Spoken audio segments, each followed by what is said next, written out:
उसकी उपस्थिति में अपने आप को कठोर मत बनाओ। उससे कुछ भी मत मांगो, उससे शक्ति मत मांगो, उससे चंगाई मत मांगो, उससे दर्शन मत मांगो, उससे आरोहण मत मांगो, उससे कुछ भी मत मांगो। बस उससे परमेश्वर के भय की आत्मा मांगो। उससे और कुछ मत मांगो। बस कहो, प्रभु, प्रार्थना करो, उपवास करो, लगे रहो। कहो, पिता, मुझे अपनी भय की आत्मा दे। मुझे नहीं पता, जब वह तुम पर आएगी तो तुमको परमेश्वर की पूर्णता तक पहुंच मिल जाएगी। वह एक ही आत्मा तुमको परमेश्वर की संपूर्ण महिमा तक पहुंच देगी। ये तुम्हें उसकी उपस्थिति में बनाए रखेगी। इसलिए परमेश्वर के भय की आत्मा के लिए प्रार्थना करो।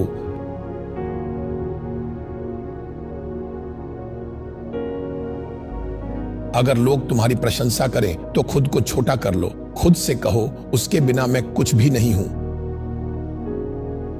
यह मैं नहीं हूं। मैं जानता हूं कि यह मैं नहीं हूं, यह वही है। इसलिए तुम नम्र बने रहो। तुम नम्र रहो। तुम खुद को हमेशा नीचा रखो, क्योंकि बाइबल कहती है जो अपने आप को नम्र करता है परमेश्वर उसे ऊंचा उठाएगा। जो अपने आप को ऊंचा करता है परमेश्वर उसे नीचे गिरा देगा। यही तरीका है, परमेश्वर का हाथ उठाता है, वही नीचे भी लाता है। यह सब तुम्हारे दिल और मन की स्थिति पर निर्भर करता है। अगर तुम घमंडी हो तो वही हाथ जो उठाता है तुम्हें नम्र बना देगा।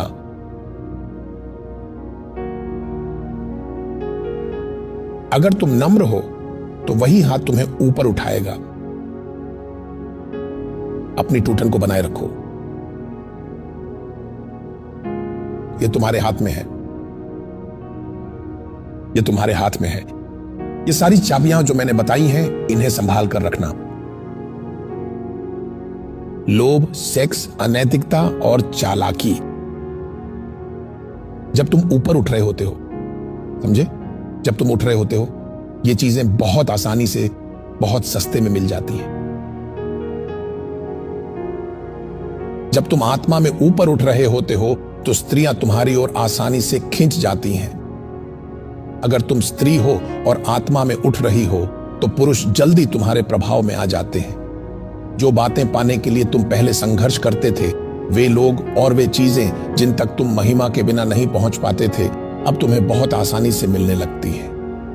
मैं मजाक नहीं कर रहा। शैतान तुम्हें ये सब बहुत सस्ते में दे देगा या आसान हो जाएगा।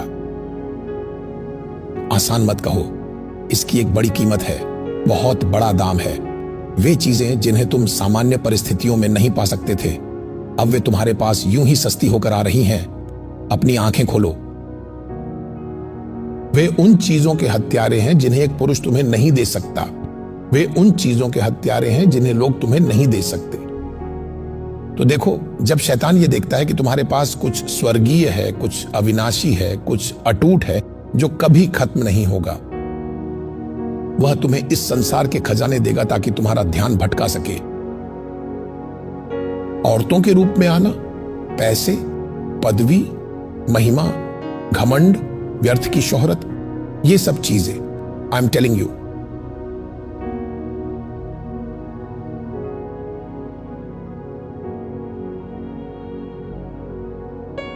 इस चर्च में सुंदर लड़कियां हैं, सुंदर महिलाएं हैं और हर जगह युवा पुरुष भी हैं। किसी एक के पीछे जाओ, तुम्हारा अभिषेक मर जाएगा। तुम पाप के पीछे पूरी तरह से बर्बाद हो जाओगे, फिर तुम भ्रष्ट हो जाओगे। तुम सांप की तरह चलना शुरू कर देते हो, अनुग्रह का प्रचार करने लगते हो, यह कहते हुए कि अनुग्रह ने आपको ढक लिया है। खुद को छुपाने के लिए प्रचार करने लगते हो।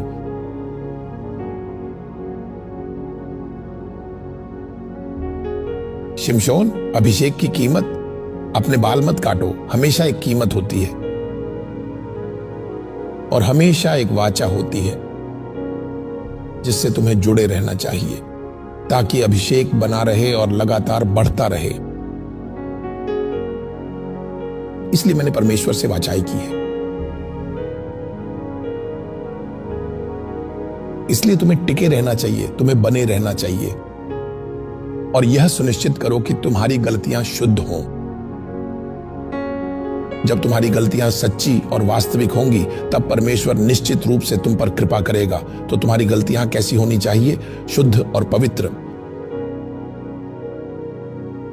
मेरा मतलब यह बिल्कुल भी नहीं है कि परमेश्वर के लोग, बड़े बड़े प्रभु के दास गलतियां नहीं करते। कुछ लोग करते हैं, लेकिन उनकी गलतियां हमेशा सच्ची होती हैं, पहले से सोची समझी या जानबूझकर नहीं होती। वे यहां वहां छोटी मोटी गलतियां कर सकते हैं, लेकिन वो गलती उन्हें कभी नष्ट नहीं कर सकती, क्योंकि जो गलती उन्होंने की वह एक अच्छे और शुद्ध दिल से हुई थी। आत्मा के लोग जो परमेश्वर से प्रेम करते हैं, वे कभी भी अपनी आत्मा किसी भी चीज के लिए नहीं बेच सकते या उसे इतनी आसानी या जल्दी किसी भी चीज के लिए नहीं दे सकते, कोई भी चीज जो उनकी आत्मा को भ्रष्ट कर सके। आप में से कुछ लोग हैं जो मानते हैं कि परमेश्वर आपको एक उच्च बुलाहट के लिए तैयार कर रहे हैं, और यदि आपकी बुलाहट एक उच्च बुलाहट है तो आपको परमेश्वर के उच्च व्यवहारों का अनुभव करना ही होगा। परमेश्वर तुम्हें तोड़ेगा, साफ करेगा, कठिन राहों से ले जाएगा। तुम्हें परमेश्वर की पीड़ाओं से गुजरना ही होगा, वे कीमतें चुकानी ही होंगी। इसीलिए परमेश्वर के साथ अपनी वाचा को बनाए रखना तुम्हारे टूटेपन को जीवित रखता है।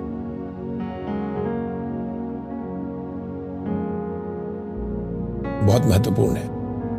और खूब उपवास करो, अधिक से अधिक उपवास करो। मेरे जीवन में एक ऐसा समय था जब मैं हर दिन केवल शाम 6 बजे ही भोजन ग्रहण करता था, क्योंकि मेरी जीवन शैली कुछ इस प्रकार की थी कि मैं प्रतिदिन केवल एक बार या एक ही समय के लिए भोजन करता था। आमतौर पर मैं शायद ही कभी नाश्ता करता हूं। मैं नाश्ता नहीं करता, मैं दोपहर का खाना नहीं खाता। मैं आमतौर पर 4, 5 या 6 बजे के आसपास खाता हूं। यह मेरी सामान्य जिंदगी है। मैं नहीं खाता, बस छोड़ देता हूं और उपवास में जीता हूं। आप जानते हैं मैं ऐसा क्यों करता हूं? मेरा शरीर हमेशा नियंत्रण में रहता है।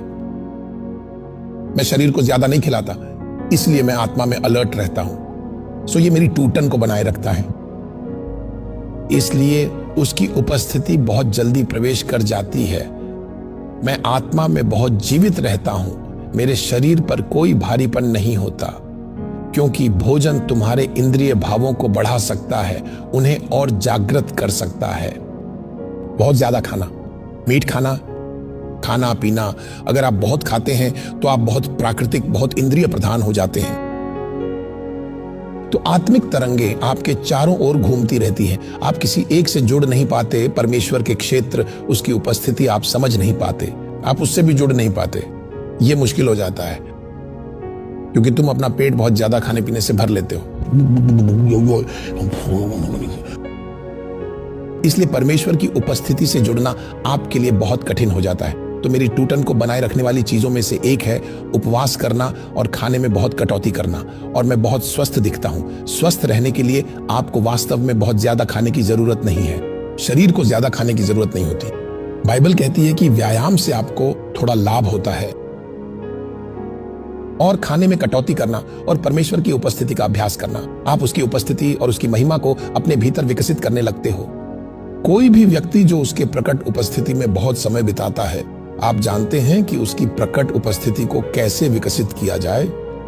आपका शरीर स्वस्थ रहेगा, आप स्वस्थ दिखेंगे, कम खाएंगे, आपके शरीर में चमक, ऊर्जा, ताकत और स्वास्थ्य होगा। आपके जीवन में कुछ तो बहुत ही अद्भुत होगा, क्योंकि आपने अपने पूरे भोजन और अपने अस्तित्व को परमेश्वर की पवित्र उपस्थिति में पूरी तरह से समाहित कर दिया है। सब कुछ परमेश्वर की उपस्थिति के इर्द गिर्द घूमता है, क्योंकि हम उसकी उपस्थिति से हैं। हम उसकी उपस्थिति से ही टिके हुए हैं। उसकी उपस्थिति में आनंद की भरपूरी है और उसके दाहिने हाथ में सुख सर्वदा बना रहता है। तो उसकी उपस्थिति में बहुत कुछ है, लेकिन समस्या यह है कि अधिकांश विश्वासियों को उसकी उपस्थिति को कैसे विकसित किया जाए और उसमें गुणवत्तापूर्ण समय कैसे बिताया जाए, यह नहीं पता। इसके लिए टूटना पड़ता है। एक गीत, एक ऐसा गीत जो पवित्र आत्मा से भरा हो, आप बस उसे बजा दें, आप शरीर से बाहर हो जाते हैं। आपकी आंखों में आंसू आ जाते हैं, आप उसमें डूब जाते हैं, आपकी आत्मा जीवित हो जाती है, परमेश्वर की महिमा आप पर चमक रही है। तो यह भी एक तरीका है। इसलिए आप टूटे हुए ही रहें। यह टूटापन आपको उसकी उपस्थिति में जीवित रखता है, उसकी प्रकट उपस्थिति से जोड़ता है। टूटापन आवश्यक है। विश्वासी के रूप में पहले यही चाहिए, यही आपको बनाए रखना है। इसी ने मुझे वर्षों तक संभाले रखा है। और व्यर्थ की महिमा, व्यर्थ की चोटें, घमंड, लालच, चालाकी से बचे, तब परमेश्वर आपको सामर्थ्य और पद में लगातार बढ़ाते रहेंगे। परमेश्वर आप में से कुछ लोगों को वास्तव में एक ईश्वर जैसा बनाना चाहते हैं। शायद यही मैंने हासिल किया है अपनी निरंतर नम्रता के कारण। आप पूछ सकते हैं इसका क्या मतलब है? परमेश्वर ने मूसा को फिरौन के लिए एक ईश्वर जैसा बना दिया था। हाँ, ऐसा ही हुआ था। जब परमेश्वर आप में इतना भरोसेमंद पाते हैं कि आप उसकी महिमा नहीं चुराते, तो वह स्वयं को आप में प्रकट करेंगे। यही वह परम उपहार है जो वह आपको देना चाहते हैं। परमेश्वर ने कहा, हम मनुष्य को अपने स्वरूप और समानता में बनाएं और उन्हें अधिकार दें। केवल ईश्वर जैसों के पास अधिकार होता है। सुनो, केवल परमेश्वर के पास क्या है? अधिकार। लेकिन उसने कहा, मैं अपना स्वरूप और अपनी समानता मनुष्य को देने वाला हूं, ताकि वह मेरे स्वरूप और समानता में होकर मेरी तरह अधिकार करे। उसे पृथ्वी पर, समुद्र की मछलियों पर, आकाश के पक्षियों पर और पृथ्वी पर रेंगने वाली सभी चीजों पर अधिकार करने दो।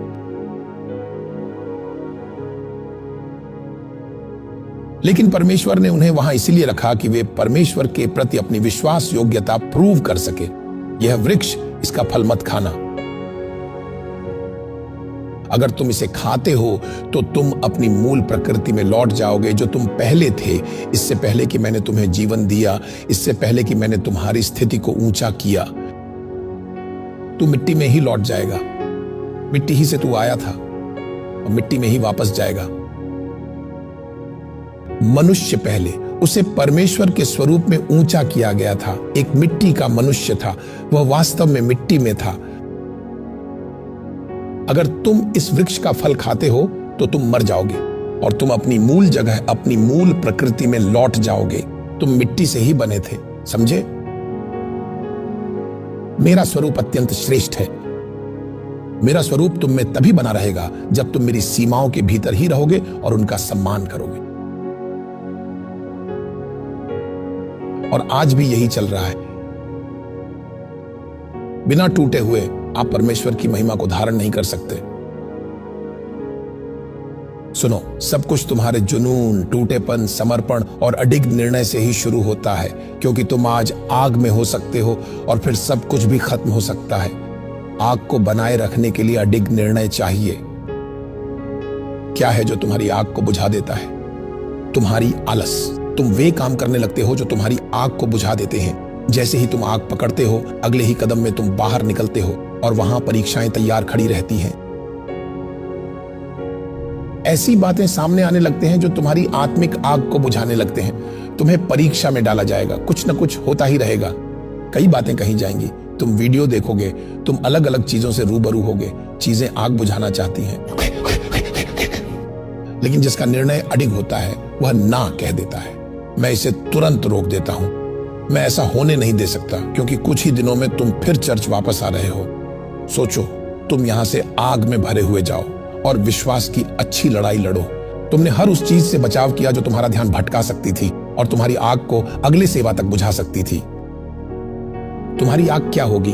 वह अगले स्तर तक पहुंच जाएगी।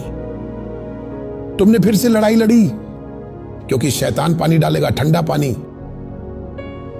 क्या तुम उस पानी को अपनी आग में घुसने दोगे? नहीं, बिल्कुल नहीं।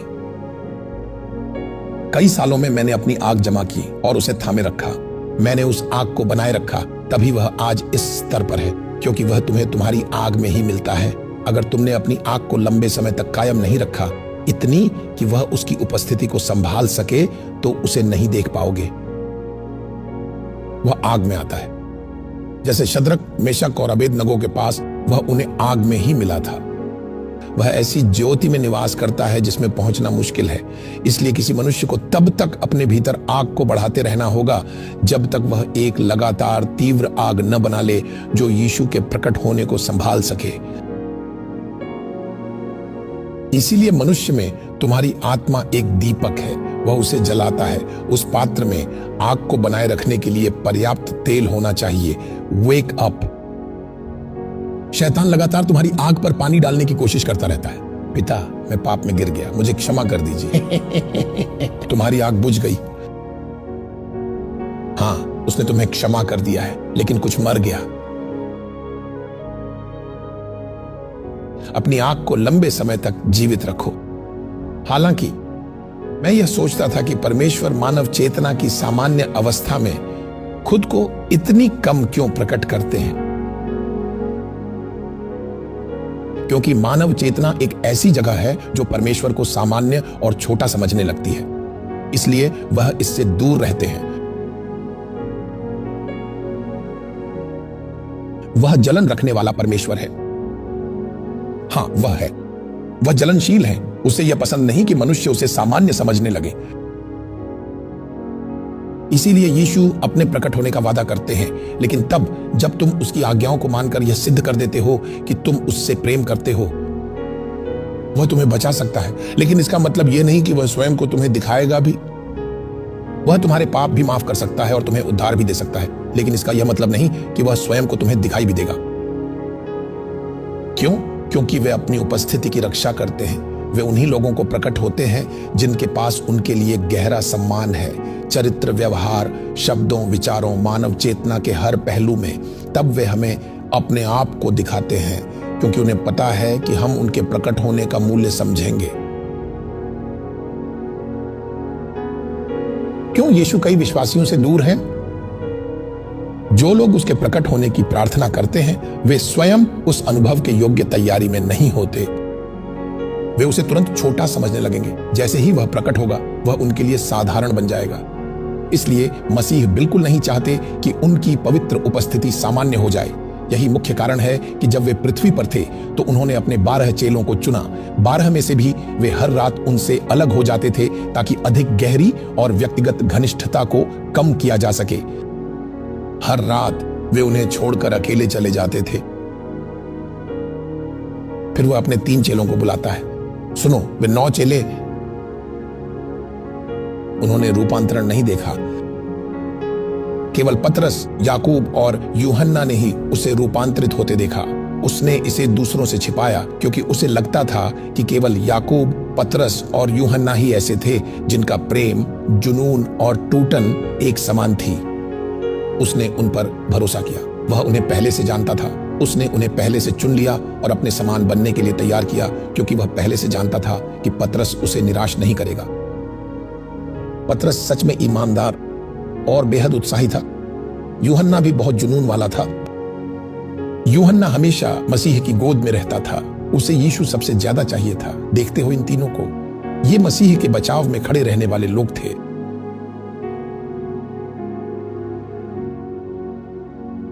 मेरी बात सुनो, तुम्हारा रवैया ही तय करता है कि तुम परमेश्वर के साथ कितनी दूर तक चलोगे। परमेश्वर नहीं, तुम्हारे दिल का रवैया। इसलिए मैं अपना व्यक्तिगत अनुभव शेयर कर रहा हूं। मैंने बचपन से ही उनसे कहा, पिता, मैं आपको कभी सामान्य तौर पर नहीं लेना चाहता। इसी वजह से जब भी मैं इस पुलपिट पर खड़ा होता हूं, मैं ऐसी लगन से प्रार्थना करता हूं जिसका आप अंदाजा नहीं लगा सकते। हर पल मैं जोश से प्रचार करता हूं। जब मैं प्रचार करता हूं तो ऐसे करता हूं मानो ये मेरे जीवन का आखिरी संदेश हो। मेरा दिल, मेरी सारी ऊर्जा, मेरे दिमाग की सारी कोशिकाएं, मेरा पूरा जीवन उंडेल दिया जाता है। मैं ना तो किसी महिला को देखता हूं, ना पुरुष। मैं नहीं देखता सुंदर हैं या देख रहे हैं। मैं किसी को नहीं देखता। इसीलिए लोग यहां आते हैं। वे शुद्ध मन से आते हैं, पर कुछ लोग काम वासना के साथ आते हैं। जब तक वे जाते हैं, काम वासना मर चुकी होती है, क्योंकि यहाँ का माहौल आग से भरा होता है। यहाँ कोई मूर्खतापूर्ण शारीरिक या अशुद्ध शारीरिक हरकतें नहीं होती। तुम परमेश्वर के दास को देखते हो तो समझ जाते हो ये व्यक्ति मजाक नहीं कर रहा। यहाँ कोई फैशन दिखावा नहीं है। आप यहाँ ऐसा कुछ नहीं देखते। मैंने इसे बनाए रखने के लिए संघर्ष किया है। यह आसान नहीं है।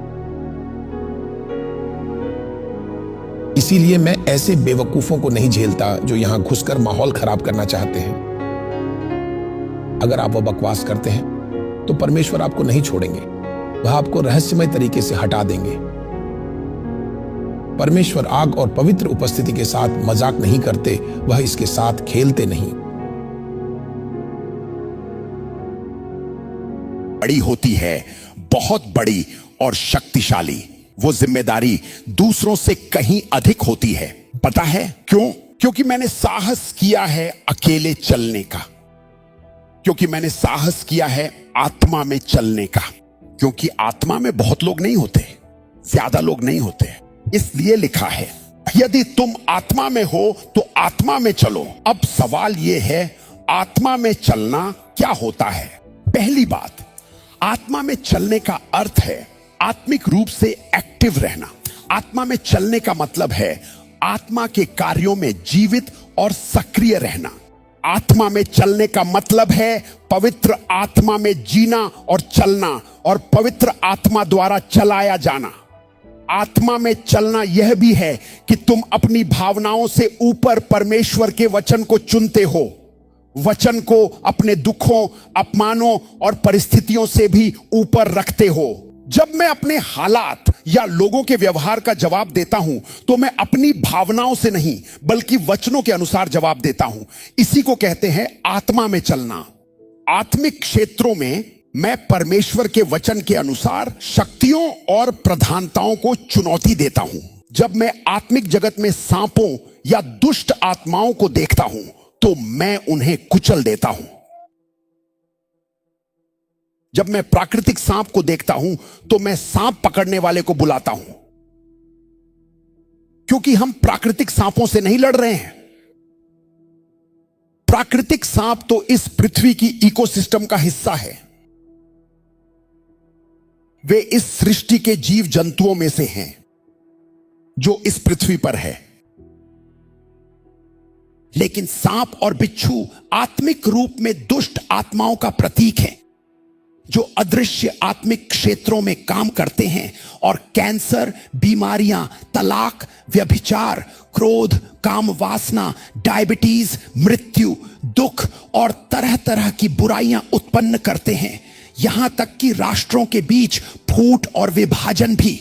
और इसलिए आत्मा में एक्टिव रहने का अर्थ है मसीह के समान जीना, मसीह के समान बोलना, मसीह के समान प्रकट होना, अपने जीवन में मसीह को व्यावहारिक रूप में दिखाना, यह सुनिश्चित करना कि तुम्हारे मुंह से निकलने वाले शब्द हमेशा परमेश्वर के वचन से परिपूर्ण हो।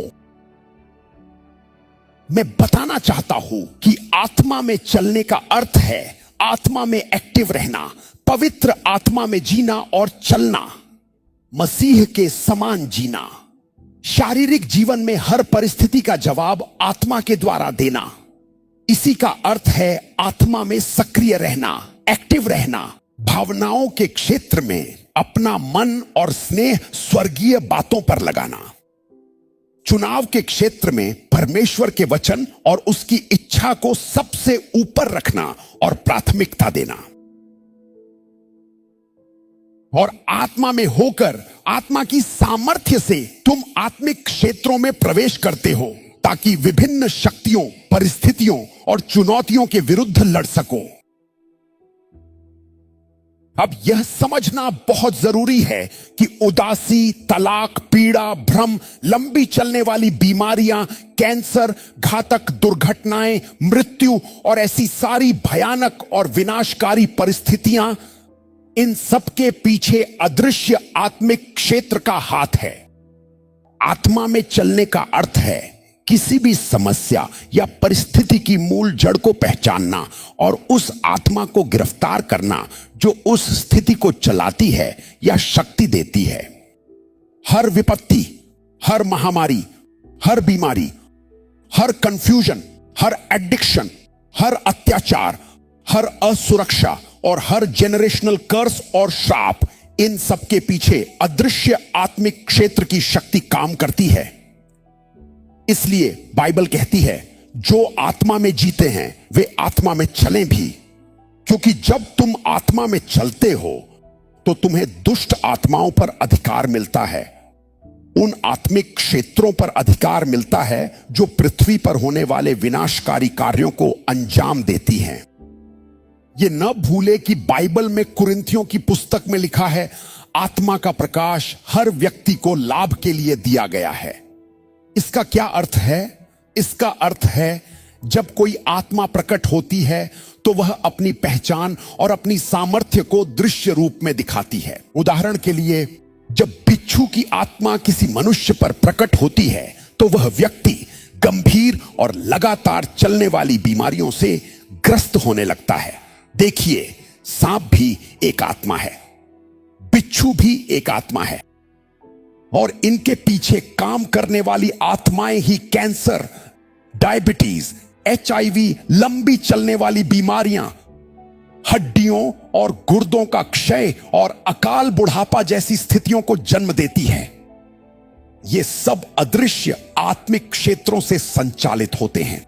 जब तक हम उन आत्मिक क्षेत्रों में नहीं लौटते जो सृष्टि को संभालते हैं, जब तक हम आत्मा के उन आयामों में अधिकार नहीं लेते और उनके कानूनी अधिकारों को मानव शरीर से और मन से नहीं तोड़ते, तब तक ये दुष्ट आत्माएं मानवता को दबाती रहेंगी। मानव शरीर का उद्धार परमेश्वर के पुत्रों के अधिकार के अधीन है। कैंसर का नाश परमेश्वर के पुत्रों के अधिकार के अधीन है। मृत्यु पर विजय परमेश्वर के पुत्रों के अधिकार के अधीन है। हम उठेंगे और परमेश्वर की श्वास की तरंगों के माध्यम से आत्मा के विभिन्न आयामों में प्रवेश करेंगे, ताकि उन आत्माओं को गिरफ्तार कर सकें जो कैंसर जैसी बीमारियों को बढ़ावा देती हैं। ऐसे कुपेटा isupa ingedas liprahangidida esusakinape when a fruit to shazist। जब तुम उस आत्मिक क्षेत्र में प्रवेश करते हो यीशुआ के नाम में, तो तुम उन अधिकारों को देखना शुरू करते हो जो खड़े हैं और तुम उन्हें घुटनों पर ला देते हो। तुम्हें यह समझना होगा कि यीशु का नाम शक्तियों को उनके सिंहासन से हटा सकती है।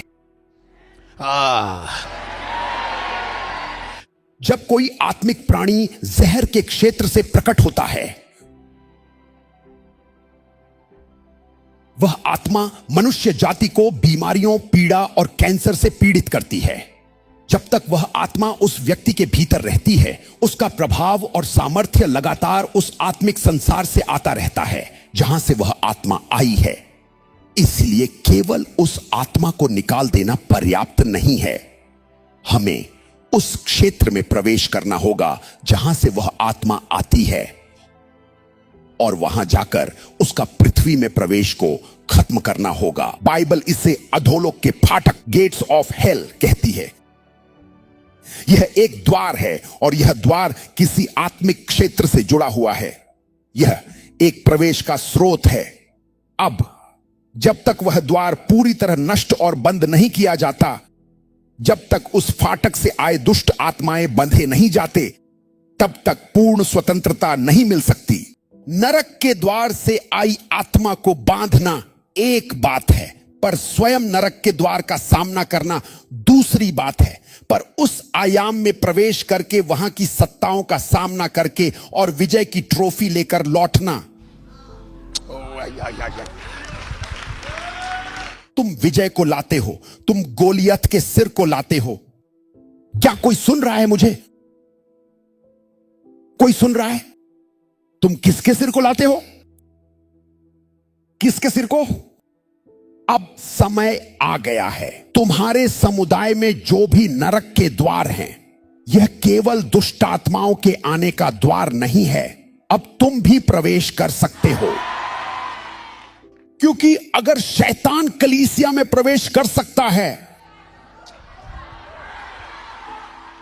अगर शैतान स्वयं को ज्योति का दूत बनाकर परमेश्वर के लोगों तक पहुंच सकता है, तो सर मेरे पास है परमेश्वर का हथियार जिससे मैं प्रधानताओं के आत्मिक क्षेत्र में प्रवेश कर सकता हूं, मेरे पास यीशु का नाम है, मेरे पास यीशु का लहू है जिससे मैं नरक के द्वारों में प्रवेश कर सकता हूं और शैतान को उसके क्षेत्रीय अधिकारों और आयामों से उसके सिंहासन से नीचे गिरा सकता हूं। अपने हाथ उठाओ और कहो, यीशु के नाम में मैं सामर्थ्य रिसीव करता हूं, मैं क्षमता रिसीव करता हूं नरक के द्वारों में प्रवेश करने की और अंधकार की शक्तियों को सिंहासन से नीचे गिराने की क्षमता मैं रिसीव करता हूं। सवाल यह है कि वो कौन सी आत्मा है, वो कौन सी आत्मिक क्षेत्र है जो डिप्रेशन को बनाए रखती है, कौन सी आत्मिक क्षेत्र है जो डिप्रेशन पर नियंत्रण रखती है, कौन सी आत्मिक क्षेत्र है जो तलाक पर नियंत्रण रखती है, कौन सा आत्मिक क्षेत्र विभाजन, क्रोध, कैंसर, लंबी चलने वाली बीमारियां, भयानक दुर्घटनाएं और मृत्यु के पीछे कार्य करता है। ये सब आत्माएं हैं जो नरक के द्वारों से छोड़ी गई हैं और वे द्वार अभी भी खुले हैं। सो शैतान इन्हीं खुले द्वारों के जरिए अपनी शक्ति और अपनी ऊर्जा भेजता है ताकि ये आत्माएं अपने दुष्ट कार्यों को अंजाम देती रहे। आत्माएं आत्मिक क्षेत्रों से जुड़ी होती है, वह अपनी शक्ति और सामर्थ्य उन्हीं क्षेत्रों से प्राप्त करती है जहां से उसे भेजा गया है। इसलिए अगर तुम्हें किसी दुष्ट आत्मा के कामों को नष्ट करना है तो सबसे आसान तरीका यह है, उसे उसके कनेक्शन से काट दो जो आत्मिक क्षेत्र से जुड़ी है।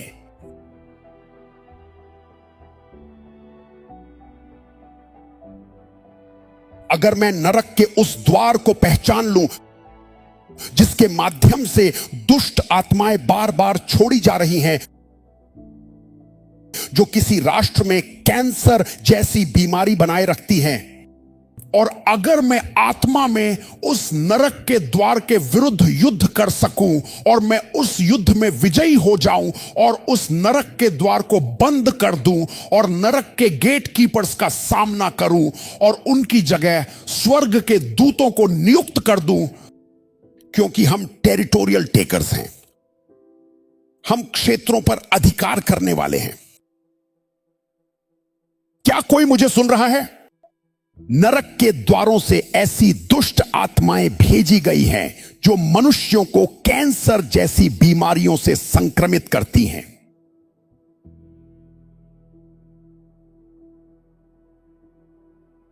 जब तक हम नरक के द्वारों के विरुद्ध युद्ध नहीं करते, वे काम करती रहेंगी। यीशु ने कहा, मैं अपनी कलीसिया बनाऊंगा। इसका अर्थ है जब हम आत्मा में बढ़ते हैं तो हम नरक के द्वारों के विरुद्ध बढ़ते हैं। जब हम आत्मिक रूप से आगे बढ़ते हैं तो हम नरक के द्वारों के विरुद्ध आगे बढ़ते हैं। जब हम नरक के द्वारों को पहचान लेते हैं तब हम पृथ्वी पर दुष्ट आत्माओं की योजना और अधिकार को नष्ट करना शुरू करते हैं। मैं उन दुष्ट आत्माओं से नहीं लड़ता जो पहले से भेजी जा चुकी हैं, मैं उनके द्वारों को खोजता हूं। एक अदृश्य आत्मिक क्षेत्र है जहां शैतान ने अपने द्वार स्थापित किए हैं, जहां से वह दुष्ट आत्माओं को भेजता है। ये द्वार भौतिक संसार में नहीं पाए जाते, उन्हें तुम आत्मिक जगत में पाते हो, प्राकृतिक जगत में नहीं। वे इस संसार के राज्यों में पाए जाते हैं। बाइबल इसे इस संसार के राज्य कहती है। ये संसार के राज्य प्राकृतिक जगत में नहीं पाए जाते, बल्कि अदृश्य आत्मिक जगत में पाए जाते हैं। ये संसार के राज्य उन स्थानों में पाए जाते हैं जो कोई उसे अपनी शारीरिक आंखों से नहीं देख सकता। याद करो, शैतान ने यीशु को ऊंचाई पर ले जाकर इस संसार के राज्यों को दिखाया। वास्तव में वो उन्हीं द्वारों को और स्थानों को दिखा रहा था जहां से वह मानवता पर अपने हमले शुरू करता है। शैतान यह ठान सकता है कि किसी पूरे परिवार में कैंसर फैला दिया जाए, उसे बस उस परिवार के हर सदस्य के प्राण को अपने प्रभाव में ले लेना होता है और उनके भीतर कुछ इंजेक्ट करना होता है। तुम कहते हो मैंने एक सपना देखा। कभी कभी सपने में यौन संबंध भी एक आत्मिक आक्रमण का तरीका हो सकता है। तुम सोचते हो कि तुम किसी इंसान के साथ हो, पर वास्तव में वह एक दुष्ट आत्मा होती है जो तुम्हारे शरीर में दुष्ट पदार्थ डाल रही होती है। जैसे कि एक कैंसर की कोशिकाएं डाल रही होती है। तुम सोचते हो कि तुम किसी इंसान के साथ हो, पर नहीं। दुष्ट आत्माएं यौन संबंध नहीं बना सकती। वह तो तुम्हारे शरीर में कुछ दुष्ट पदार्थ डालने का एक तरीका होता है। तुम्हें यह समझना होगा कि तुम्हारा जो प्राण है वो शरीर के लिए एक द्वार है, और तुम्हारी आत्मा तुम्हारे प्राण के लिए एक द्वार है। तुम्हारी आत्मा तुम्हारे प्राण में प्रवेश करने का एक द्वार है। इसलिए जब तुम्हारा प्राण आत्मिक जगत में कैप्चर की जाती है, तो शत्रु तुम्हारे प्राण के माध्यम से तुम्हारे शरीर में कुछ दुष्ट पदार्थ डाल सकता है। इसी कारण तुम्हें अपने प्राण के क्षेत्र की रक्षा करनी चाहिए। अपने सपनों की क्षेत्रों में मजबूत रहो, अपनी कल्पनाओं के क्षेत्रों में मजबूत रहो, क्योंकि ये आत्माओं के लिए एक द्वार है। इन द्वारों के माध्यम से परिस्थितियां को डाला जा सकता है, मुसीबतें डाली जा सकती हैं, और परिवार नष्ट किए जा सकते हैं। ऐसी कलीसियाओं से निकल जाओ जो आत्मिक बातों को नहीं समझती, जो केवल शब्दों का ज्ञान सिखाते हैं। अपने हाथ उठाओ, तुम्हारा उन्नति का समय आ गया है। एक बात है जो हर विश्वासी को समझनी चाहिए। पृथ्वी पर जो कुछ भी चलता है उसके पीछे एक आत्मा है।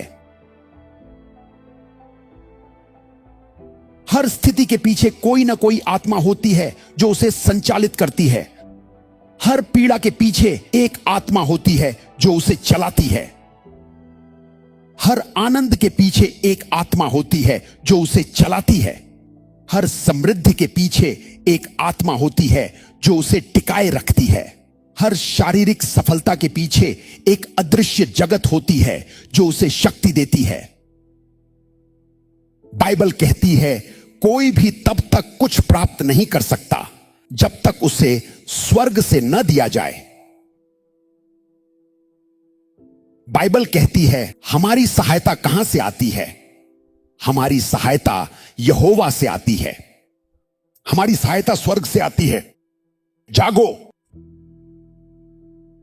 तुम्हें तब तक कुछ भी नहीं मिलता जब तक तुम्हें न दिया जाए। या तो शैतान तुम्हें देता है तुम्हारे प्राण के बदले, या तो व्यभिचार के द्वारा मिलती है, या फिर पवित्रता के द्वारा, या तो तुम इसे अपने परिश्रम से प्राप्त करते हो या किसी और मार्ग से। तुम्हें यह जानना होगा कि प्राकृतिक क्षेत्र में तुम्हें जो मिलता है उसके लिए भी आत्मिक सिद्धांत होते हैं। अपने हाथ उठाओ। शक्ति तुम्हें दी जा चुकी है। तुम आत्मिक क्षेत्रों में प्रवेश कर उन्हें नियंत्रित करोगे यीशु मसीह के नाम में।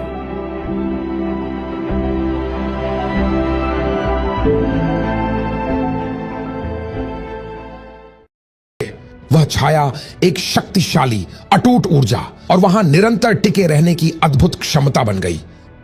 बिना किसी भी कमजोरी के, बिना किसी भी थकान के, लेकिन किसी को उस गुप्त और एकांत स्थान में लंबे समय तक टिके रहना होगा, अपने शरीर से लगातार जूझते हुए। हां, यीशु 40 दिन और 40 रात मरुभूमि में रहा। ओह, क्या समय था शरीर को दबाने का और तोड़ने का। और फिर अंत में वह परमेश्वर की महिमा के नीचे आया, या पुराने नियम में कही गई उसकी छाया के नीचे आया, पर नए नियम में उसे कहते हैं उसकी उपस्थिति का प्रकाश। अब वही है जहां से प्रार्थना करने की शक्ति आती है। अब वही है जहां से उसकी उपस्थिति में लंबे समय तक टिके रहने और ठहरने की क्षमता आती है। हां, क्योंकि अब यह महिमा का एक तत्व है जो किसी व्यक्ति को उसकी प्रार्थना में निरंतरता के कारण मिलता है। अब आत्मिक संसार में जैसे ही तुम कहते हो Father, हे पिता यीशु के नाम में, Orina Sheko Parada. भले ही तुम कुछ महसूस न करो, आत्मिक संसार पिता के लिए खुल जाता है। वहां एक सीधा मार्ग खुल जाता है जो आत्मा के आयामों को पार करता है।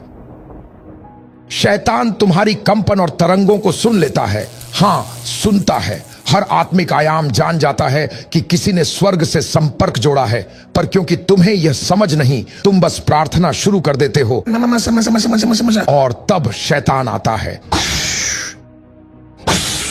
आप जानते हैं वह क्या कर रहा है? वह आपको कमजोरी दे रहा है। भूल गए कि आपको कैंसर है, परमेश्वर आपकी नहीं सुनेंगे। भूल गए कि आपका बच्चा व्यस्त है, उसके साथ क्या होगा? भूल गए कि नौकरी नहीं है, पैसे नहीं है। ओह, क्या आपको याद आया कि आपने कल गलती की थी? अरे आप तो गंदे हैं। अरे तुम्हारे पास समय नहीं है, कल काम पर जाना है। देखो तो तुम पवित्र आत्मा को भी महसूस नहीं कर रहे हो। तुम्हारा मन धुंधला पड़ने लगता है। यही आत्मिक संसार में होता है। हां, आपका ध्यान भटकाया जा रहा है, तो उस पल में आप अपने मन से संघर्ष करने लगते हैं। आप अपने शरीर की इच्छाओं के बोझ से संघर्ष करने लगते हैं। आप प्रार्थना करने की ऊर्जा खोने लगते हैं। प्रार्थना की फ्रीक्वेंसी धीमी पड़ जाती है क्योंकि तुम थक चुके होते हो और शैतान फुसफुसाता है, जा अब सो जा। आप बिस्तर पर गए, धड़ाम, आपने 1 घंटा, 2 घंटे, 3 घंटे, 4 घंटे, 5 घंटे, 6 घंटे, 7 घंटे तक गहरी और आरामदायक नींद में सो लिया। तुम खुद को धोखा दे रहे हो। तो यही शैतान करना चाहता है। आत्मिक क्षेत्रों में शैतान तुम्हें उन बातों के विरुद्ध ले जाता है जो तुम्हारी आत्मा को मजबूत और विकसित करती हैं। हां, वह तुम्हारे समय को घटाता है ताकि तुम उन बातों के प्रति अपनी लगन और निष्ठा सीमित कर दो जो तुम्हारी आत्मिक वृद्धि लाती हैं। तो तुम्हारी आराधना का जीवन बीच में ही रुक जाता है। तुम्हारा प्रार्थना जीवन रुक जाता है। वचन पर मनन करना और परमेश्वर की उपस्थिति में रहना, सब कुछ अधूरा रह जाता है। आपके पास परमेश्वर के साथ बिताने के लिए कोई समय नहीं है।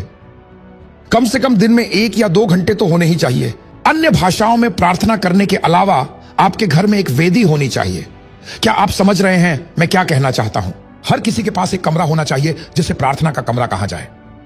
आपके बच्चे को पता होना चाहिए कि यह मेरी प्रार्थना की जगह है। हां, जब आप उस जगह में प्रवेश करते हैं तो वह घुटनों पर जाने की जगह है। उसे तैयार करें। वहां रहस्यमय चीजें खरीद कर मत रखें। No no no no no no. यह वह जगह है जिसे आपने तैयार किया है और अपने गुप्त प्रार्थना स्थल के लिए रखा है। जहां आप प्रवेश करते हैं, आप उसे अपना पवित्र स्थान कहते हैं। जैसे ही मैं खुद को यहां बंद करता हूं, मैं यहां 2 घंटे तक रहूंगा और कुछ भी मुझे बाहर नहीं निकालेगा। उस फोन को, उस प्रचारक को, उस ध्यान भटकाने वाली चीज को दूर फेंक दो। गुप्त स्थान में प्रवेश करो और कहो, अगर आपको खुद को उठाने के लिए गीतों की जरूरत है तो एक पल के लिए वह गीत चला लो। उसके बाद उस गीत को बंद कर दो, क्योंकि आपको बिना गीतों के यात्रा करना सीखना है। जब यीशु उजाड़ मरुस्थल में थे, कोई आत्मिक गीत नहीं था जो उन्हें ऊपर उठा सके।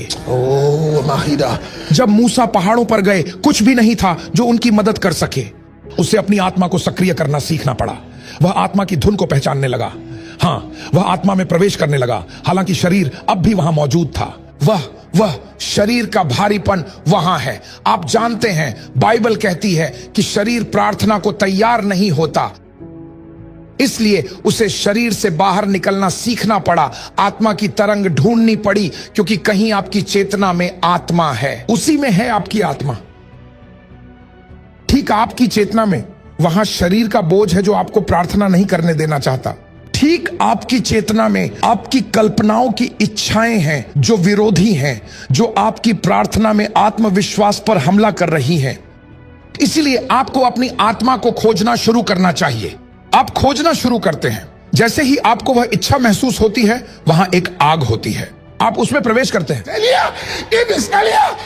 आप उस इच्छा को पहचानते हैं, आप वहां प्रवेश करते हैं। फिर आप ऊपर उठते हैं और अपनी कल्पनाओं और शरीर के बोझ से कट जाते हैं।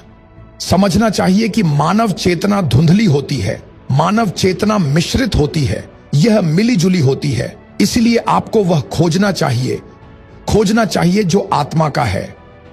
जो कुछ भी शरीर का है उसे कुचलें, अनदेखा करें, शांत करें, क्योंकि आपकी चेतना का एक हिस्सा शरीर, अज्ञानता, अंधकार, विरोधी कल्पनाएं, विचार, ऊर्जा है जो आपकी आत्मा के विपरीत है, और साथ ही आपकी आत्मा की ऊर्जा भी है। ये सब एक ही में है। खोजना चाहिए, ट्यून करना चाहिए। ठीक वैसे ही आप अपनी कार में बैठते हैं तो रेडियो स्टेशन ट्यून करते हैं, है ना? आप एयरवेव्स को ट्यून करते रहते हैं जब आप उस खास स्टेशन तक पहुंच जाते हैं जिसे आप सुनना चाहते हैं। जब आप ट्यून कर रहे होते हैं तो आपको अलग अलग स्टेशन मिलेंगे। कुछ पे गाना चल रहा है, rock me baby, sex sex, और कुछ पे आप देखेंगे आप उस फ्रीक्वेंसी से हट जाते हैं। जब आप अपनी चेतना को ट्यून करते हैं तो आप अपने अतीत से गुजरते हैं, आप अपनी बीती गलतियों से गुजरते हैं, आप इच्छाओं से गुजरते हैं। जैसे जैसे आप ट्यून कर रहे हैं, मुझे पता है कि आप संघर्ष कर रहे हैं, लेकिन कुछ कहता है कि हार मत मानो, हार मत मानो, कोशिश करते रहो।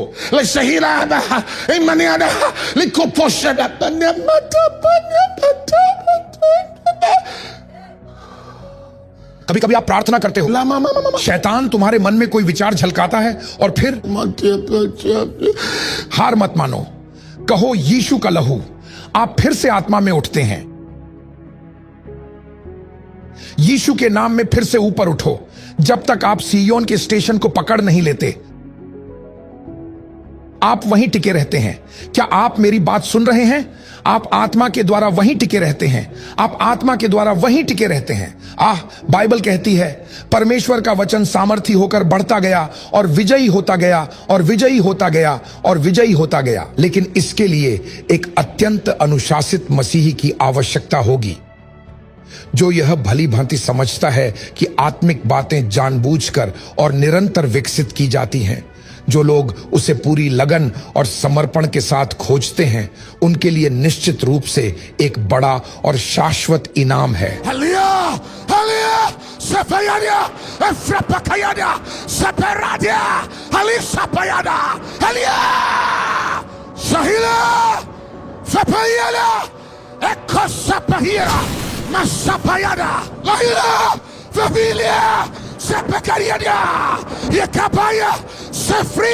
Sefria, Perica Payada, Anto Sapane Kavayada, Sa Emparadia, Evahila, Elina, Sefahila, Ekabaria.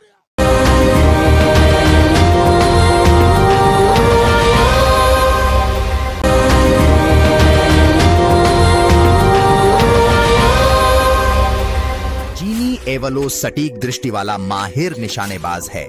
गनापारू अत्यंत चालाक और खतरनाक विश्वासघातकारी धोखेबाज है।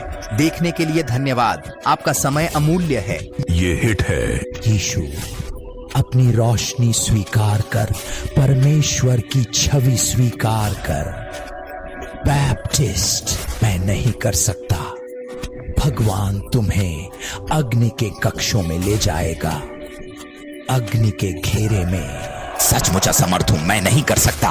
भगवान तुम्हें अग्नि कक्षों में ले जाएगा, तुम्हें अग्नि के घेरे में रखा जाएगा। यह शुद्ध से शुरू होता है। परमेश्वर के लोगों का पवित्रीकरण, आत्माओं का शोधन। हाँ, शाहजहां। परमेश्वर ने मानव जाति की रचना के शाश्वत उद्देश्य में समर्पित किया। हे शजाहिदा को खोलने के लिए हम अग्नि की प्रतीक्षा कर रहे। सर्वप्रथम समस्त घटनाएं और अनुभूतियां अग्नि की ऊर्जा से आरंभ होती हैं। और अग्नि में लीन हो जाओ, बाद की महिमा को भूल जाओ। यदि तुम परमेश्वर की किसी भी शाश्वत योजना की मेजबानी करना चाहते हो, अग्नि में आपका स्वागत है। अग्नि सबसे पहले जान लेती है जो कुछ भी परमेश्वर के जीवन से रहित होता है, उसे यह नष्ट कर देगी। एक ऐसी पीढ़ी उभर रही है, एक उत्तरकालीन अवशेष, एक्लेसिया, जिसे दिव्य उद्देश्य के लिए अलग किया गया है। यह वह पीढ़ी है जिसे याहवे की अग्नि से बपतिस्मा पाना तय है। यह एक पवित्र अग्नि है जो केवल शुद्ध के लिए नहीं है, यह हमें सशक्त, रूपांतरित व महिमामय करने हेतु है। परमेश्वर की महिमा भीतर पूर्णतः प्रकट नहीं हो सकती जब तक हम आत्मा की शोधन अग्नि के समक्ष समर्पित नहीं होते। अग्नि छिपे को उजागर कर अपवित्र क्या है, क्या दुर्बल है, यह भूसी को जला देती है और केवल शाश्वत मूल्य वाली चीज को छोड़ जाती है। आत्मिक व्यवहार को अग्नि के रूप में अपनाकर ही हम उसकी महिमा वहन करने के लिए तैयार होते हैं। अग्नि विविध स्वरूपों में परमेश्वर गौरवधारी मानव प्रवेश अनिवार्य। जब तक अग्नि मार्ग पर न चलोगे परमेश्वर की महिमा और बाद के उपहार नहीं पाओगे। अग्नि में विलीन जाओ, महिमा भूलो। यदि परमेश्वर शाश्वत योजनाएं मेजबानी चाहो। अग्नि में आपका स्वागत है। वह पहले जान लेती, परमेश्वरहीन सब कुछ नष्ट करती। जीनी एवालो एक निशानेबाज है, गनापरू एक धोखेबाज है। देखने के लिए धन्यवाद। जीनी एवालो एक निशानेबाज है, गनापरू एक धोखेबाज है। देखने के लिए धन्यवाद। जीनी एवालो एक निशानेबाज है, गनापरू एक धोखेबाज है। देखने के लिए धन्यवाद। जीनी एवालो एक निशानेबाज है, गनापरू एक धोखेबाज है। देखने के लिए धन्यवाद। जीनी एवालो एक निशानेबाज है, गनापरू एक धोखेबाज है। देखने के लिए धन्यवाद। जीनी एवालो एक निशानेबाज है, गनापरू एक धोखेबाज है। देखने के लिए धन्यवाद। जीनी एवालो एक निशानेबाज है, गनापरू एक धोखेबाज है। देखने के लिए धन्यवाद। जीनी एवालो एक निशानेबाज है, गनापरू एक धोखेबाज है। देखने के लिए धन्यवाद। परमेश्वर की अग्नि उस पर काम नहीं कर सकती जो अभी भी मांस के अधीन है। आत्मा आत्मरहित पात्रों की खोज में है, टूटे हुए, समर्पित और पुराने स्व के लिए मृत। जब तक शरीर जीवित है वह ज्वाला का विरोध करता है, लेकिन मृतक फिर नहीं मरता। वह एक बार ही सीमा पार कर चुका है। हम एक बार मरते हैं अहंकार हेतु, महत्वाकांक्षा, मनुष्यों की प्रशंसा, आराम, समझौता, नियंत्रण के लिए हम मरते हैं और उसी मृत्यु में हम यहोवा की आग के बढ़ने का स्थान देते हैं। केवल स्वयं की कब्र में पुनरुज्जीवन की चिंगारियां प्रज्वलित होती हैं। मृत्यु अंत नहीं है, यह एक दहलीज है। जब तुम मांस के लिए मर जाते हो तो आत्मा में दहनशील बन जाते हो। तुम एक जीवित वेदी बन जाते हो, पवित्र अग्नि का वासस्थान। जितना कम तुम में शेष रहता है उतना ही अधिक वह तुम्हारे माध्यम से जल सकता है। अतः अवशेषों की पुकार यही हो, हमें भस्म कर दे प्रभु, क्योंकि अब हम अपने नहीं रहे, अपने। यह पवित्र आत्माओं का शासन काल है और यह दिव्य आत्माओं के अवतार एवं प्रकट होने का महिमामय समय है। तो आप निश्चित रूप से थक जाएंगे। आप जिस संसार में रहते हैं, अगर उस संसार को समझ नहीं पाएंगे तो आपकी आत्मिक ताकत कमजोर हो जाएगी। आप अपनी आत्मिक ऊर्जा खो देंगे। और अगर इस संसार में आपकी पूरी प्रेरणा केवल भौतिक संपत्ति जमा करने या हासिल करने के लिए है, यदि आपकी कोशिशें सिर्फ भौतिक वस्तुएं इकट्ठा करने के लिए हैं, तो निश्चित रूप से आप पीछे रह जाएंगे। परंतु बैलेंस होना चाहिए। प्रभु चाहता है कि हम आत्मिक चीजें भी प्राप्त करें और भौतिक चीजें भी। ठीक है, दैट्स ओके। लेकिन आपके जीवन का प्रयास केवल सिर्फ भौतिक चीजों को, मटेरियल चीजों को पाने के लिए नहीं होना चाहिए, क्योंकि इस दुनिया को, इस संसार के सिस्टम्स को नियंत्रित करने वाला शैतान है। अब now Jesus give his disciples power to cast out demons. यीशु ने अपने शिष्यों को दुष्ट आत्माओं को निकालने की शक्ति दी थी, क्योंकि ऐसी दुनिया में दुष्ट आत्माओं को निकालना बहुत बहुत बहुत जरूरी और महत्वपूर्ण है। और इसी कारण हमें सतर्क रहना चाहिए, जागरूक रहना चाहिए। ऐसे समय होते हैं जब शैतान को डांटना होता है, दुष्ट आत्माओं को निकालना होता है। हमें यह पहचानना होगा कि किसी में कोई दुष्ट आत्मा प्रवेश कर गई है। वातावरण से दुष्ट आत्माओं को निकालना होता है। अपने दफ्तरों में दुष्ट आत्माओं को डांटना होता है। कभी कभी दुष्ट आत्माएं जरूरी नहीं कि लोगों के अंदर प्रवेश कर जाएं। दुष्ट आत्माएं किसी विशेष परिस्थिति में प्रवेश कर सकती हैं। हो सकता है जब भी आप काम पर आते हैं तो आप एक खास माहौल महसूस करते हैं। वह एक दुष्टात्मा से भरा माहौल है या कोई विशेष परिस्थिति है जो आपको लगातार परेशान कर रही है। ऐसी स्थिति में आप क्या करते हैं? आप जानते हैं कि इसके पीछे कोई दुष्टात्मा है, कोई दुष्टात्मा उस परिस्थिति को ऊर्जा दे रही है। ऐसी स्थिति में आप क्या करते हैं? शैतान को डांटते हैं, उसे निकाल देते हैं। क्या आप मेरे साथ हैं? 90% मामलों में दुष्ट आत्माएं केवल किसी व्यक्ति से ही नहीं निकाली जाती। आप परिस्थितियों से भी दुष्ट आत्माओं को निकाल सकते हैं, किसी कामकाज से भी दुष्ट आत्माओं को निकाल सकते हैं, आप किसी पेड़ से भी दुष्ट आत्मा को निकाल सकते हैं। आप यह देख सकते हैं कि किसी बादल या किसी भी चीज के पीछे एक दुष्ट आत्मा कार्य कर रही है। आत्मिक रूप से आप महसूस कर सकते हैं कि दुष्ट आत्मा ने कब्जा किया हुआ है। तब आप उस आत्मा को निकाल दें और तुरंत प्रभु की महिमा को उस वातावरण में प्रकट होने दें। इस पर सब कहें आमीन। यह उन आशीषों में से एक है जिसमें दुष्ट आत्मा की गतिविधियों को देखने की क्षमता विरोध के क्षेत्र में भी पाई जाती है। विरोध, दुष्ट आत्माएं विरोध कर सकते हैं। कभी कभी वे आपको बिना वजह की मुश्किलों में डाल सकती हैं। वे आपको बेकार मुश्किलों में डाल सकती हैं, व्यर्थ की कठिनाइयों में। जब आप देखते हैं कि बिना वजह देरी हो रही है जो नहीं होनी चाहिए, या आप देखते हैं कि कुछ चीजें काम नहीं कर रही हैं जबकि आपने अपनी पूरी कोशिश कर ली है और यह काम होना ही चाहिए था। कभी कभी आपको दुष्ट आत्मा को डांटना और अपनी कार से उसे बाहर निकालना पड़ता है।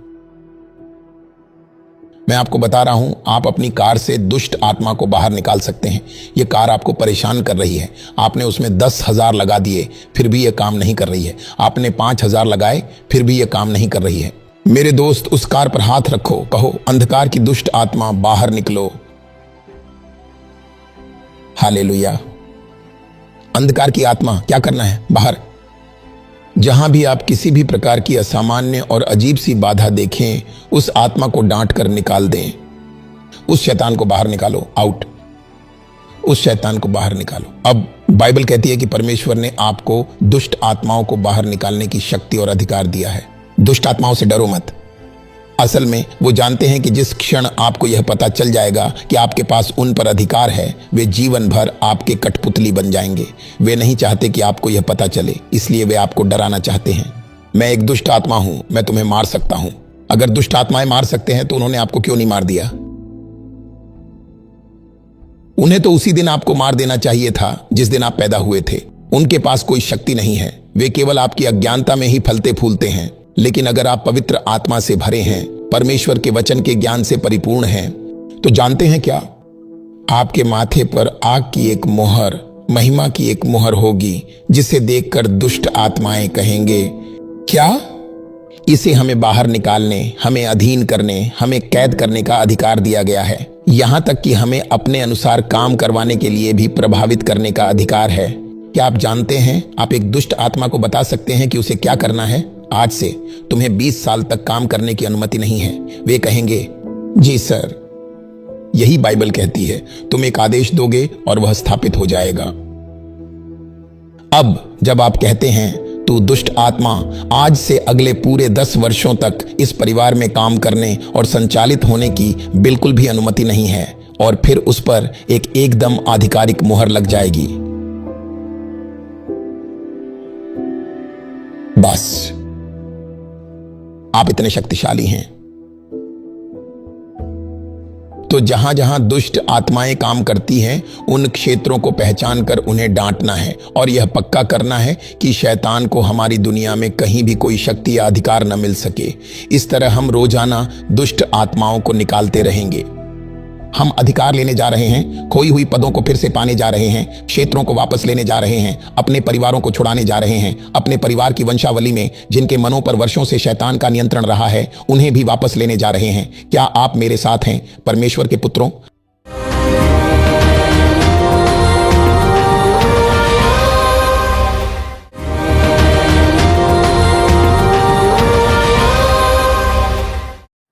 रैप्चर से हमारा ध्यान मत भटकाओ।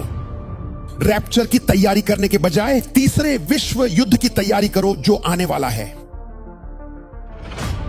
महान क्लेश की तैयारी करो। पाप का पुरुष के प्रकट होने की तैयारी करो। अपने आप को पवित्र करो और अपने विश्वास को मत छोड़ो। मसीह के प्रति अपनी समर्पण को मत छोड़ो, अपने विश्वास को मत छोड़ो, क्योंकि यह समय बहुत दबाव से भरा होगा। जब मैंने लोगों को यह कहते सुना कि रैप्चर के लिए तैयार हो जाओ, तो मेरे आत्मा में कुछ उबलने लगा। मुझे एक और आवाज सुनाई देती है जो कहती है, रैप्चर की तैयारी करने के बजाय क्यों ना तुम तीसरे विश्व युद्ध की तैयारी करो। क्यों हमें पुलपिट से यह नहीं सुनाई देता कि विश्व युद्ध के लिए तैयार हो जाओ? क्यों चर्च से यह नहीं सुनाई देता कि महाक्लेश का समय आ चुका है? हम हमेशा सिर्फ रैप्चर रैप्चर रैप्चर की बात क्यों सुनते हैं? यह एक प्रकार का धोखा है। एक बार जब यह युद्ध शुरू होगा, बहुत से लोग विश्वास से गिर जाएंगे, बैकस्लाइड हो जाएंगे। कई लोग विश्वास छोड़ देंगे क्योंकि वे तैयार नहीं थे। विश्वास से गिरने की एक बड़ी लहर आएगी। जो कोई मेरी आवाज सुनता है वह समय की परीक्षा पर खरा उतरेगा। रैप्चर की तैयारी करने के बजाय तीसरे विश्व युद्ध की तैयारी करो जो आने वाला है। महान क्लेश की तैयारी करो, पाप का पुरुष के प्रकट होने की तैयारी करो। अपने आप को पवित्र करो और अपने विश्वास को मत छोड़ो। मसीह के प्रति अपनी समर्पण को मत छोड़ो, अपने विश्वास को मत छोड़ो, क्योंकि यह समय बहुत दबाव से भरा होगा। तुम्हारा विश्वास ही निशाना बनेगा, यीशु पर तुम्हारा भरोसा ही निशाना बनेगा।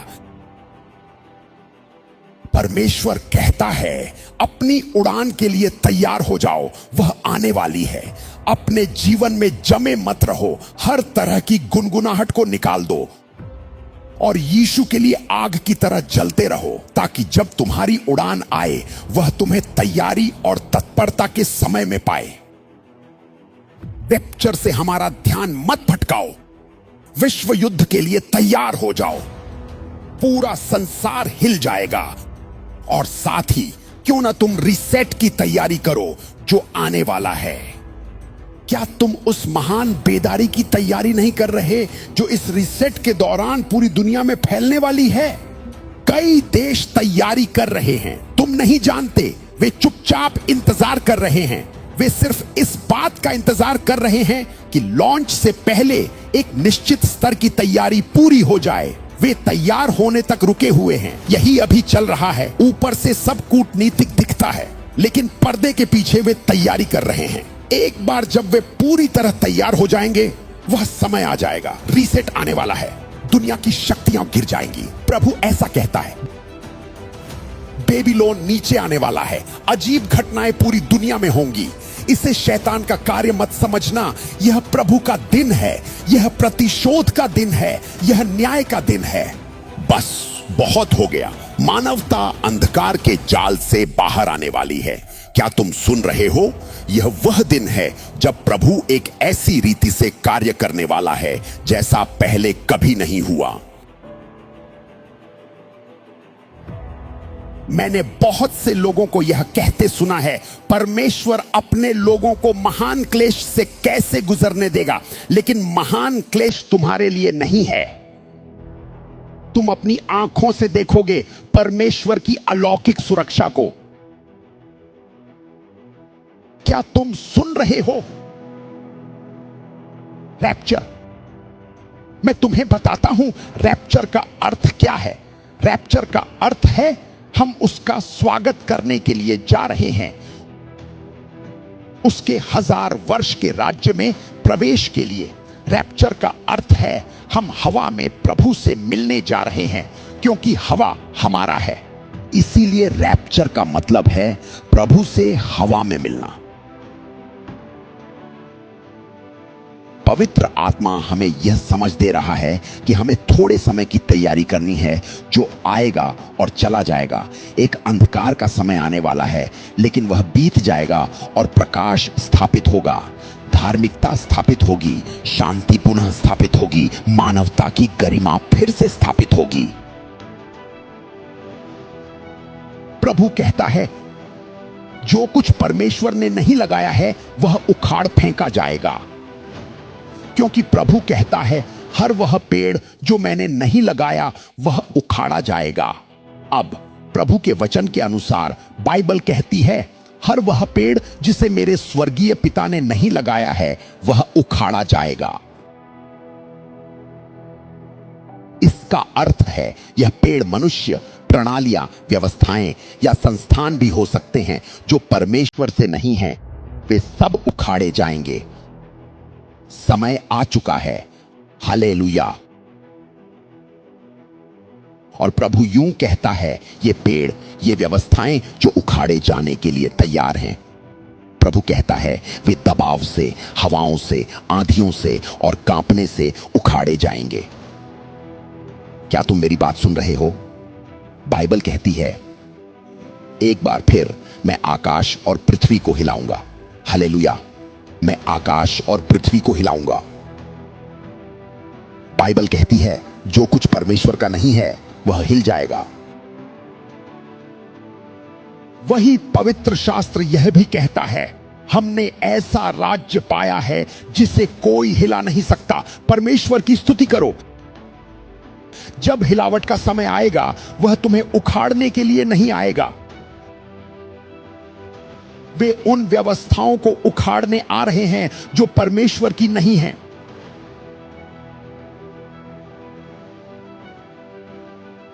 वह आंधी आने वाली है जो हर उस प्रणाली को उखाड़ देगी जो पशु की सेवा करती है, हर उस तंत्र को गिरा देगी जो शैतान की सेवा करता है। और मैं तुमसे कहता हूं, पलक झपकते ही एक क्षण में तुम देखोगे कि आंधियां राष्ट्रों में फैल रही है, परंतु परमेश्वर कहता है, मत डरो, क्योंकि मसीह यीशु में हम विजयी हैं। हम मसीह यीशु में जयवंत से भी बढ़कर हैं। तुम मसीह में जड़ जमाए हुए अडिग और अटल हो। यदि तुम विश्वास करते हो तो चिल्लाओ हालेलुया। यह युद्ध तुम्हें नहीं छुएगा, ये परमाणु हथियार तुम्हें नहीं छू पाएंगे, क्योंकि लिखा है, कोई भी हथियार जो तेरे विरुद्ध बनाया गया हो सफल न होगा। जैसे मिस्र में हुआ था, जब सब विपत्तियां मिस्र पर छोड़ी गईं, परंतु एक भी विपत्ति इस्राएल को नहीं छू सकी, क्योंकि प्रभु कहता है, मैं तेरे ऊपर सुरक्षा की मुहर रख दूंगा, संरक्षण की मुहर। यहां तक कि जब परमाणु बम छोड़े जा रहे होंगे, जब चारों ओर गोलियों की आवाजें गूंजेंगी, तब भी प्रभु कहता है, इनमें से कोई भी हथियार न तुझ पर चलेगा, न तेरे परिवार को छुएगा, यीशु मसीह के नाम में। मिस्र में बाइबल कहती है, मृत्यु की आत्मा छोड़ी गई थी, पर हर इजरायली के घर के दरवाजे पर सुरक्षा की मुहर लगा दी गई थी। अब मिस्र आज की इस दुनिया का प्रतीक है, और प्रभु ने मिस्र में क्लेश के समय इजराइल को नहीं हटाया। परमेश्वर तो यह चाहते थे कि वह इजराइल को सुरक्षित रखें जब तक कि क्लेश का समय समाप्त न हो जाए, उसके बाद ही उन्हें हटाया जाए। हम एक शक्तिशाली और सामर्थी परमेश्वर की सेवा करते हैं, जो अंधकार के बीच में भी अपने लोगों की रक्षा कर सकता है, कष्टों के बीच में भी अपने जनों को सुरक्षित रख सकता है। और मैं देखता हूं, इन अंतिम दिनों में पवित्र आत्मा अपने लोगों के चारों ओर घूम रहा है। सभी राष्ट्रों में तुम सुरक्षित हो, अफ्रीका में तुम सुरक्षित हो, अमेरिका में तुम सुरक्षित हो, ऑस्ट्रेलिया में तुम सुरक्षित हो, न्यूजीलैंड में तुम सुरक्षित हो, नीदरलैंड में तुम सुरक्षित हो, यूरोप में तुम सुरक्षित हो, यूनाइटेड किंगडम में तुम सुरक्षित हो, फिलीपींस में तुम सुरक्षित हो, सारी दुनिया के देशों में, कनाडा में सुरक्षित हो, भारत में सुरक्षित हो, सभी राष्ट्रों में सुरक्षित हो। परमेश्वर के लोग यीशु मसीह के नाम में सुरक्षित हैं।